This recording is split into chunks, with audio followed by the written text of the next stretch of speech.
We are going to be starting a reading vlog today, and we're using a digital camera that I've had for a little bit. I ordered it from Amazon and I wanted to try it for vlogging purposes so that we can take care of my phone storage.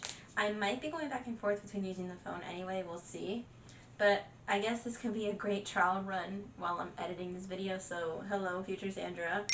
And we're going to be reading A Court of Silver Flames. I am knee-deep in this book at the 50% mark. We're on page 426 and there's about 700 pages. So I wanted to start this vlog just having a little cozy reading ambiance, setting together, and I guess catching up because I was slacking due to editing problems. You know, if it's not one piece of technology, it's another. I may need a new laptop, or I have to clean my laptop out, and I want it specifically just for content creating. But that's another story for another day. Let's just get into a cozy reading mode.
About an hour-ish, and I read 76 pages, so I got up to chapter 50, and according to my Goodreads, I'm like in the middle of like the 60 something percent mark. I'll put it here because I can't remember right now.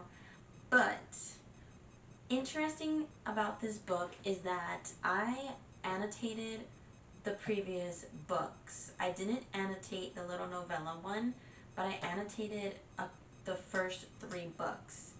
It was when I was starting to really tab books for the first time, so I was in like my little tab annotating era, if you will. But I was like, okay, maybe I have to annotate or tab this one since I did for the other books. But this writing isn't really hitting the same for me to want to even tab anything. There's really no memorable lines or quotes. And I guess because this isn't really as romantic as the first 3 books, this is more, if you know, with the 2 enemies to lovers, I want to say, in this book. I won't name any characters for spoilers just in case. So maybe that's why it's not hitting as intimately as I thought it would. But then going in, I also expected it for not to be really as romantic, especially between the 2 specific characters. I didn't sense the romantic vibe, more just like hooking up vibe, if you will. So maybe that's why. So I don't necessarily love this book or am as obsessed with it. My favorite is A Court of Mist and Fury. and maybe it has to do with the characters as well, but I am liking it enough to stay invested in the plot and really find out what the heck is going on. So that's good. Whenever a book is not in DNF level, then it's always a good read for me, but that's just me. So fair to say that I will be finishing this book sometime very, very soon. I started this book only 10 days ago and I'm already knee deep into it, so that speaks volumes. But I wanted to catch up with you guys for a little bit. So that's my current read. The last book that I read was Lessons in Chemistry by Bonnie Garmis, and I just finished watching the show on Apple TV as well because I love this book so much. This is actually my first 5-star read of 2026. It took a while to find the first 5-star this year, but I can't believe we're already literally halfway into the year already. So I'm glad I just ended up finding a 5-star read, and I absolutely love this book. It's just the perfect amount of humor, banter, feminism, and like all seriousness topics of like death and trigger warnings for sexual assault, violence. I would still recommend looking up trigger warnings if you're going to read this book, because although it's very lighthearted, it can be triggering for people. So just a recommendation as always that I like to say when books have certain heavy topics. But I still really enjoyed this book, and I did appreciate the TV show adaptation that they did for it. Was it amazing? It was, I think, just about the right amount of satisfaction for the adaptation. I still liked it. I would watch it again, and this is one of those books that I wish I could read for the first time. So, highly enjoyed that. Very well known for making the reader want to visit this setting that all her books take place in. So I am a huge fan of Every Summer After. I'm super excited for that TV series as well on Amazon Prime on June 10th.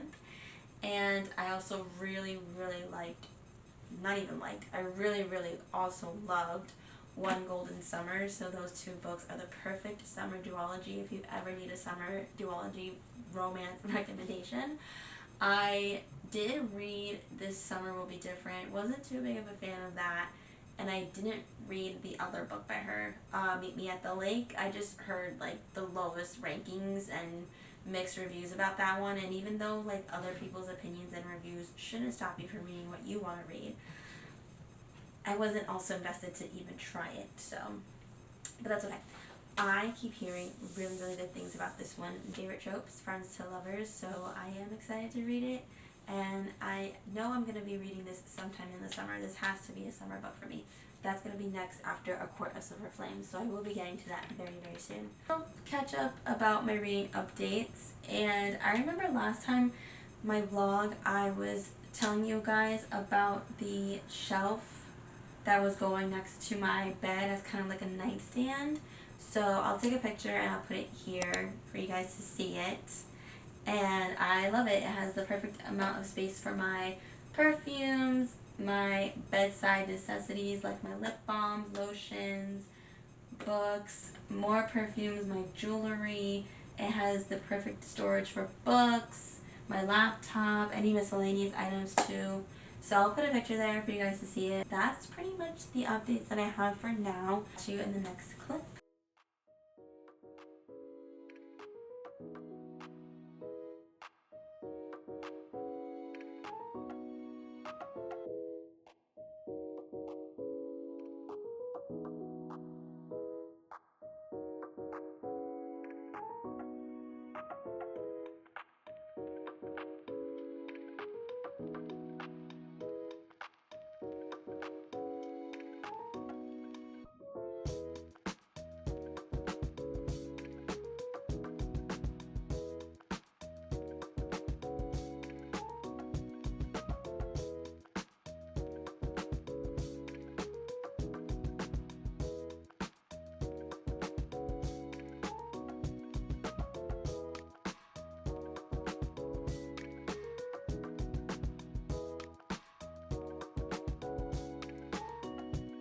Today is June 5th. I finished this book on June 1st, and my final rating is 3 stars.